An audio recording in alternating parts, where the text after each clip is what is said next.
மாஸ்கோவே நடுங்குதா? உக்ரைனுக்கு அமெரிக்காவின் பயங்கர டொமாஹாக் ஏவுகணை கிடைச்சா என்ன ஆகும்?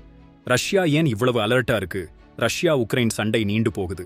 இப்போ ரஷ்ய படைகளை ரொம்ப தூரத்துல இருந்து தாக்க 2500 கிலோமீட்டர் வரை பாயக்கூடிய டொமாஹாக் ஏவுகணைகளை கேட்டிருக்கு உக்ரைன். அடேங்கப்பா, மாஸ்கோ வரைக்கும் போய் தாக்கும் திறன் கொண்டது.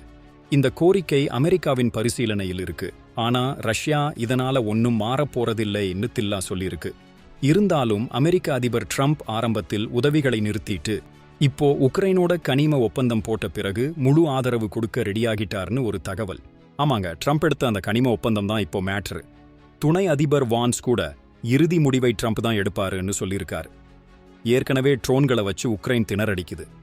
இதுல டொமாஹாக் வேற கிடைச்சா போரின் நிலைமை உண்மையிலேயே மாறும்னு ரஷ்ய ராணுவ நிபுணர்கள் உன்னிப்பா கவனிச்சிட்டு வராங்க. டார்கெட் தகவலை அமெரிக்கா கொடுக்குதா உக்ரைன் கொடுக்குதான்னு ரஷ்யா தீவிரமா பார்க்குது. அமெரிக்காவின் இந்த ஆயுத உதவி கிழக்கு ஐரோப்பாவில் ஒரு மிகப்பெரிய திருப்புமுனையாக அமையலாம். டொமாஹாக் கிடைத்தால் ரஷ்யாவின் பதில் தாக்குதல் எப்படி இருக்கும்? மூன்றாம் உலகப் போர் அபாயம் வந்துடுமா? உங்க கருத்து என்ன?